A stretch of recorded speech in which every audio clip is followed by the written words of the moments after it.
Hello guys, mentor Sunil. आपने ODD और ADHD में डिफरेंसेस बहुत कम सुने होंगे। ज्यादातर लोग एडीएचडी और ऑटिज्म की ही बात करते हैं, लेकिन यहाँ एक और डिसऑर्डर होता है जिसे ओडीडी का नाम देते हैं।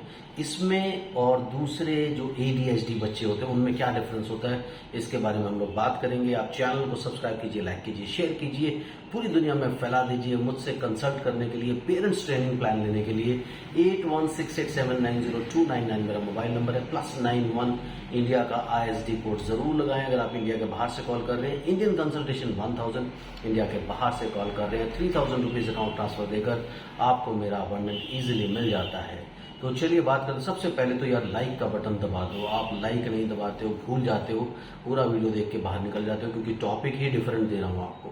सो ओडीडी और एडीएचडी के बारे में बात करने वाले हैं। जल्दी से इसको लाइक कर लीजिए, सब्सक्राइब नहीं किया तो जल्दी से सब्सक्राइब भी कर लीजिए। तो चलिए बात करते हैं ओडीडी। ओडीडी होता है ऑपोजिशनल डिफाइंड डिसऑर्डर।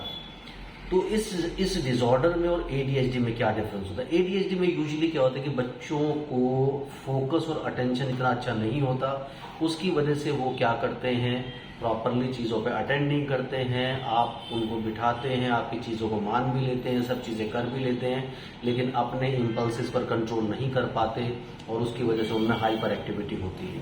अदरवाइज वो बच्चे क्या होते हैं, काफ़ी ज़्यादा अवेयर होते हैं अपनी चीज़ों को लेकर के, बट उनका जो एक फोकस बनना चाहिए वो फोकस नहीं बन पाता। इसको टच करो, उसको टच करो, ये करो, वो करो, इसको छेड़खानी करो, उसको छेड़खानी करो। ये बच्चे वर्बल या नॉन वर्बल दोनों तरह में हो सकते हैं, लेकिन ये बच्चे क्या होता है कि यूजुअली आपकी काफी ज्यादा बातें मान भी लेते हैं और काफी कुछ आपके कहने से कर भी देते हैं। अब बात आ जाती है ओडीडी की। ओडीडी का मतलब होता है ऑपोजिशनल डिफाइंड डिसऑर्डर। इसमें भी बच्चे वर्बल भी हो सकते हैं, नॉन वर्बल भी हो सकते हैं, लेकिन इसमें जैसा कि नाम से बिल्कुल जाहिर है, ऑपोजिशनल, यानी ये आपके ऑपोजिशन में खड़े होंगे, आपसे अगेंस्ट ही खड़े होंगे। आप इधर चलने के लिए बोलेंगे तो ये इधर चलेंगे, आप ऊपर बैठने के लिए बोलेंगे तो ये नीचे बैठेंगे, आप दाएं चलने के लिए बोलेंगे तो वो बाएं चलेंगे। तो ये सारी की सारी प्रॉब्लम जिनके साथ होती है, अपने कामों के लिए बहुत ज्यादा अवेयर होते हैं। ये अपने सारे काम ये कर लेते हैं, तोड़ फोड़ करते हैं, टेंशन थ्रो करते हैं, चीखते हैं, चिल्लाते हैं अगर इनकी कोई जरूरत पूरी ना हो, आप लोगों के नाक में दम कर देते हैं बिल्कुल।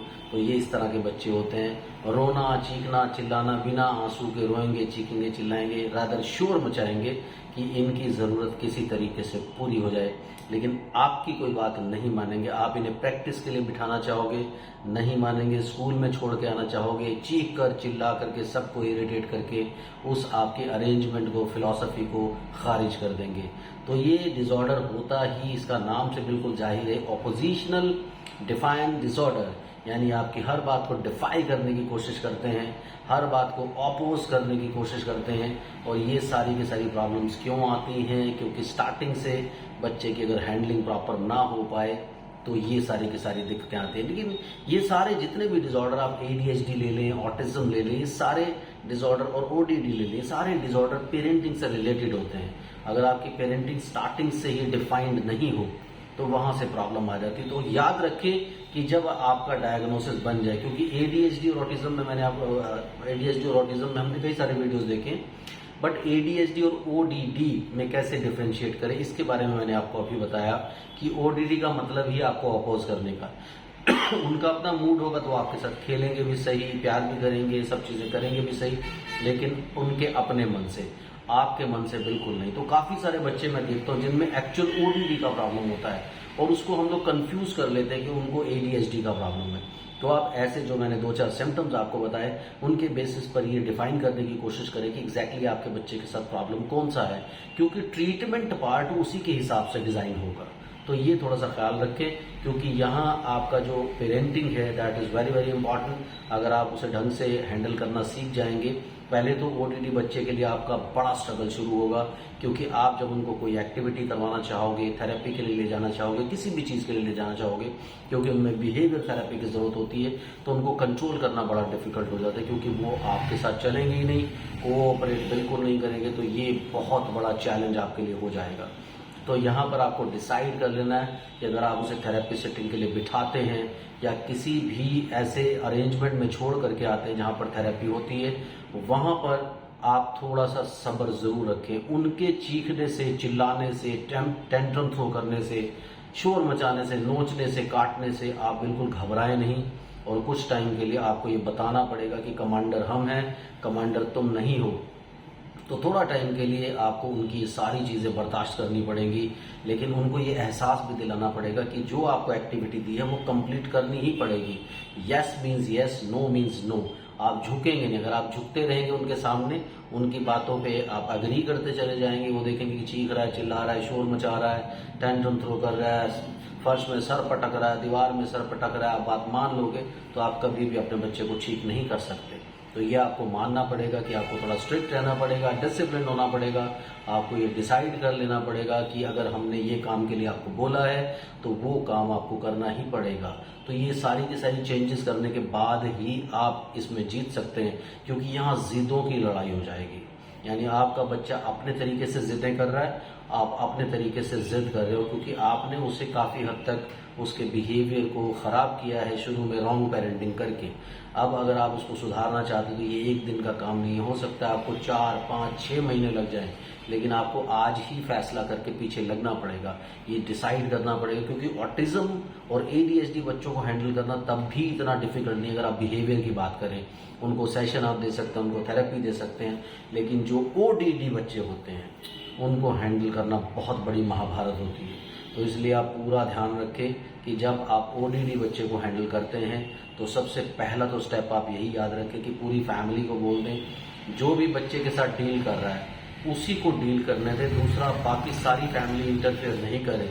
बच्चा रोएगा भी, चीखेगा भी, चिल्लाएगा भी, शोर भी मचाएगा, सर भी पटकेगा, लेकिन बाकी फैमिली को बोल दीजिए कि वो इंटरफेयर ना करे। अगर बाकी सारी फैमिली इंटरफेयर करेगी तो आप मान करके चलें कि बच्चा बिल्कुल भी इसमें इम्प्रूव नहीं हो पाएगा।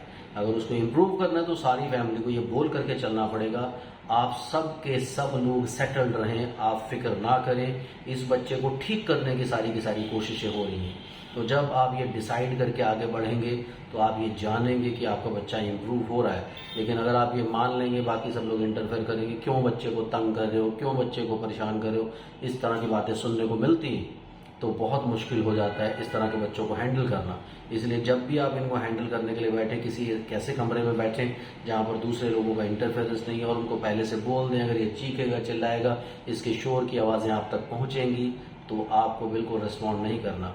दूसरे लालचे ना अटैच करें। आप लालच कुछ अटैच कर देते हैं कि ये काम करोगे तो ये मिलेगा, वो काम करोगे तो वो मिलेगा, तो फिर वो कहीं भी हैंडल नहीं होगा।